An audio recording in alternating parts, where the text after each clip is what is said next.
Again, my name is Will McDonald, and my lived experience has taught me some essential truths about stress, perception, and intuition. Chronic stress distorts perception. It pulls us into survival mode, making it nearly impossible to hear or trust our inner signals. The mind body connection is the gateway to intuition. When we feel safe and grounded in our bodies, it becomes easier to tell what's real and what's a stress response, what's true and what's false. I believe the body is capable of incredible healing, especially when it feels safe. And emotions and energetic signals are real and physical. The body interprets energy through sensation and awareness, and intuition rides on that signal. And finally, we are never separate from the energy around us. We are constantly receiving information from our environment and from others. But if we're stressed, we can't discern what's ours and what's not. This understanding didn't come from textbooks, and it didn't arrive easily or by invitation. It came after everything else fell apart. In 2016, I lost my home, my career, my family, and my sense of self. That collapse, painful as it was, revealed a deeper truth. The very sensitivity I thought was a liability, the very sensitivity I was conditioned to believe was a liability, was actually my guiding system. But I had spent years overriding it in order to survive. I want to share a little background about me. So, I have always been very sensitive. I've been very aware of the mental and emotional states of those around me, even as a child. But growing up gay and sensitive on a hunting lodge in the woods of Montana during the 80s and 90s came with some challenges. Both my queerness and my sensitivity were seen as liabilities. I learned early on that hiding who I was felt like the only way to stay safe. Of course, I didn't realize that's what I was doing at the time. As a child, I assumed I was the problem. I thought the way adults reacted to me was just how things were supposed to be. I learned early that my many emotions, my ability to discern truth, and ways of being were a problem, and that shutting them all down was convenient for everyone and safe for me. As I got older, that suppression turned into chronic shame, anxiety, and overwhelm. And by high school, I was emotionally guarded and deeply depressed. I built strong defenses to survive. I became confrontational, opinionated, hyper-analytical, and even rageful when necessary. I was desperate to fit in, and those ways of being were more rewarded than being sensitive and gay. These quote unquote personality traits, or what I call adaptations, were acceptable in our society. They protected me from bullies, but they also cut me off from myself.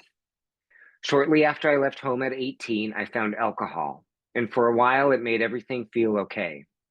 But I never addressed the deeper pain, emotional, physiological, or energetic. I just kept using more and more to self regulate.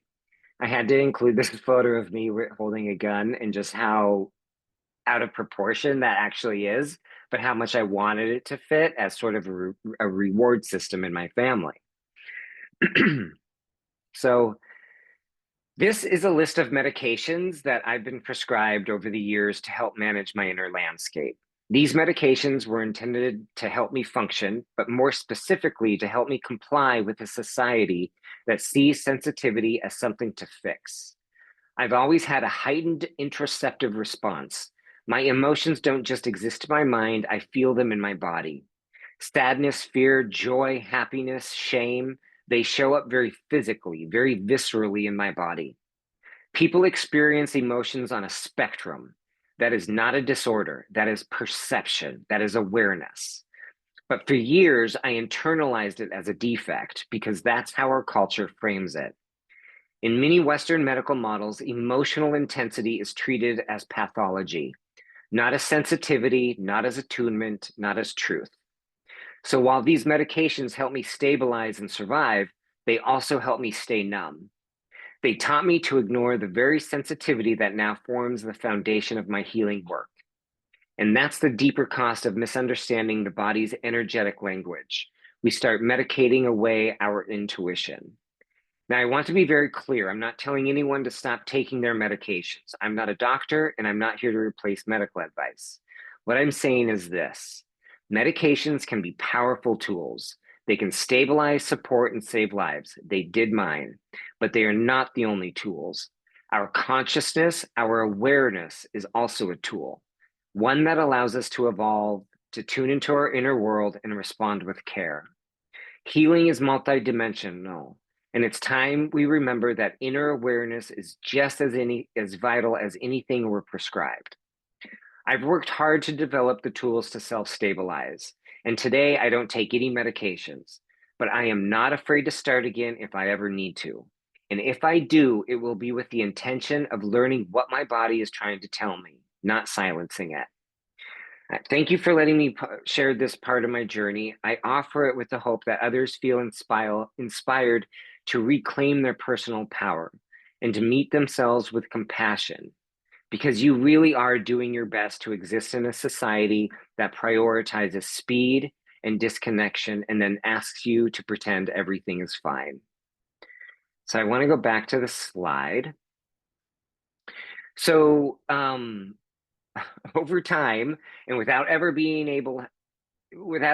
taught how to self-regulate, I developed personality traits that mirrored the baseline of shame and discomfort I lived with daily. By the time I was old enough to ask what I wanted to be when I grew up, I had already internalized the belief that energy awareness and sensitivity were inconvenient, unserious, or not even real. Being confrontational and hyper-analytical helped me function and helped me fit in. These adaptations were both a blessing and a curse. They helped me succeed, and eventually they led me to become a White House correspondent. It was an incredible adventure, and I'm so grateful for the experience, but I was not grounded. I was reacting to the world instead of experiencing it. I never slowed down long enough to ask myself, is this really who I am? Is this actually what I want? Is this really what I should be doing? On the surface, I was thriving. I was getting attention, my adaptations were getting validated, and I was living a fast-paced, exciting life. But inside, I was miserable. I drank every night just to fall asleep. I woke up hungover and powered through the next day. Weekends were worse. If I went out, I often blacked out, and I would get myself into fights. I would get arrested. I ended up in jail often, and ER visits was very normal on the weekends. I'm very lucky to be alive. It was chaos. And the more I avoided the root of my suffering, the more the chaos escalated. But I didn't know how to face it, and I didn't really know how, and it felt terrifying to even try. Like any progressive illness left untreated, my substance dependency got worse. In October 2015, I had a very public meltdown while drunk. It was not at the White House. No presidents were around, but bad enough to land me in jail for several days. I lost my security clearance and I was given an ultimatum: get help or lose your job. And it was in that moment that marked the beginning of my healing journey, but it was not a straight line. It took 2 more years of bouncing between treatment centers and trap houses. After my first stint in rehab in 2015, I went right back to drinking. The misery deepened, and so did my substance use. By early 2016, I was using IV street drugs that left me without a home, without a family, without a career, and more than once, it nearly killed me. Then on October 8th, 2017, nearly 2 years to the day after I first tried to get into recovery, I entered treatment again. But this time felt different. I knew it was going to work. I knew I would be able to do it. I didn't understand how, but I felt it in my body. And for the first time, and as long as I could remember, I felt a sense of hope. It wasn't wishful thinking, but it was something deeper, something quiet, steady, and unmistakably real. I didn't understand it at the time, but now I see it clearly. It was an energetic truth pulling me into alignment. This is my favorite part to talk about. So, about 18 months into my recovery, the real turning point came in April 2019. I was walking down the street, and for the first time in my life, I noticed I felt stable, I felt safe, and I felt hopeful. Music was playing in my ears when a text came through from a friend I'd entered recovery with. He was using again and blaming others and asking for money. And in that moment, I saw my former self so clearly in him. I saw the pain, I saw the chaos, I saw the survival. I remembered it and I felt it. And I suddenly was just overwhelmed with gratitude. And when that gratitude came in, my body just started to shake. My hands started to shake, my chest started to swell with emotion. And at first I thought I was having a panic attack. I was very used to panic attacks, but right away it shifted into something else. And it was the opposite of a panic attack. Instead of fear, I was hit with a wave of pure, overwhelming love. It was unlike anything I'd ever felt, yet somehow it felt very familiar. I ducked behind a building, knowing I was about to break open, and I did. Tears ran down my face, and my mouth was, I just remember just like screaming at the ground, like it was a silent scream, but just like, you know, and I had to sit down. And I cried tears of gratitude I never knew were possible. Here I was crying harder than I had ever cried in my whole life. And I had never felt more empowered or more connected to myself. I cried out years of shame and anger and resentment, and I could feel it leaving my body. And it was like I could take a breath for the first time. That experience was foreign and it was very intense, but it was healing. And it was now and I call it now a gratitude tackle. They're not always that intense anymore, but they become a sacred and regular part of my life. These moments are energetic, they're deep connections to something eternal, something unconditional, and something very real. And it was through the work of the Heart Math Institute that I've come to understand what likely happened. So, this is my working definition. It was a spontaneous shift into what they call physiological coherence. This graph here shows what happens when a genuine emotion like gratitude or love is activated in the body. The rhythms of the heart, the breath, and the nervous system come into alignment. It's not just relaxation, it's something deeper, a harmonized, energized state where the whole system, mind and body, sinks into balance. And in that state, amazing things start to happen. We gain clarity, we feel connected, we become more intuitive, more present, more free. That moment changed me. It confirmed what I had always sensed but never fully understood, that love is the organizing force behind everything, that emotions aren't problems, they're guides, and that energy is real. And when we learn to work with it, we become whole. So after that experience, I needed a way to understand what happened. Something was guiding me to understand that experience and to help others understand that love is real and that it's an organizing force. And like I said, I call it a gratitude tackle. And so a gratitude tackle is a spontaneous psychophysiological healing event when your entire system lights up and reorganizes around a sudden awareness of love. It's often triggered when your mind and body enter coherence, when your thoughts, your emotions, and your physiology align, your feeling state align. Biologically, it might start with a jolt of sympathetic activation, a surge of energy in the nervous system, but then it shifts into a parasympathetic integration. That's your body's way of saying, you are safe now, you can let go. And in that space, emotional regulation and healing kick in. You're not falling apart, you're releasing and then coming back together. In simple terms, when your mind and body align, you attune to the frequency of universal, unconditional love. And that shift, it doesn't just feel good, it changes how you relate to everything: your health, your decisions, your relationships, your purpose, and even your place in the stars. When your systems align, love stops being just a concept or a feeling. It becomes a physiological event, a full body dynamic exchange, a data backed experience of aligning with truth. Since that moment, my life has become easy. I know who, what, and where is right for me and what isn't. I make better choices that are aligned with my purpose and my happiness. I take care of my mind and body in direct and meaningful ways. And I set boundaries clearly and with respect and without apology. And love, it turns out it was never something I had to chase or earn. It was inside me the whole time. Now it's a normal, active presence in my life. It is not something I seek, but something I am. And becoming intuitive and energetically aware aren't some vague, woo, delicate thing. It's about having the grit to go inward, honestly, and make peace with every part of yourself. That takes real work. That takes real courage. But I've seen it happen thousands of times in recovery rooms. People walk in selfish, destructive, completely lost. They're lying, stealing, and hurting other people. I was one of them. But when they're given the space and support to go inward, to get honest, something incredible happens. They become some of the most loving, most loyal, most supportive people you'll ever meet. Not because they're told to or because they should, but because they've touched and experienced something real.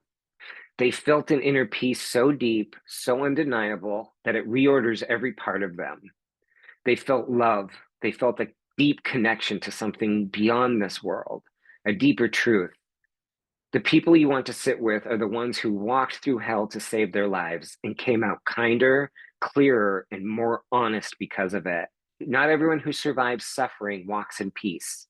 It takes real grit to survive and then choose to act with service and compassion on the other side.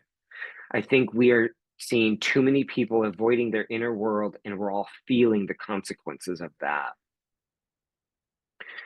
So it's my belief that we're all trying to understand how we're connected to each other, to ourselves, and to this deeper force of love that holds it all together. But I see it as something even more fundamental, an energetic awakening to the truth of reality and the skills we need to navigate it. And here's where it gets practical. When you become energetically aware, you don't just feel better, you're building the three most essential skills for thriving in a complex world. You become adaptable, you become strategic, and you become resilient. Adaptability is the skill to shift and respond without losing your center. When you're aware of what's happening inside you, you can pivot with integrity, not panic. You can bend without breaking. You grow through what you move through. This is what people mean when they talk about co-creating with the universe. You're no longer just reacting to life, you're moving with it. Strategy is what happens when you become energetically aware of the mental and emotional states of others. You start to see the truth beneath the surface. Who's sincere, who's performing, and who's in pain. Your intuition sharpens, it becomes precise and on demand.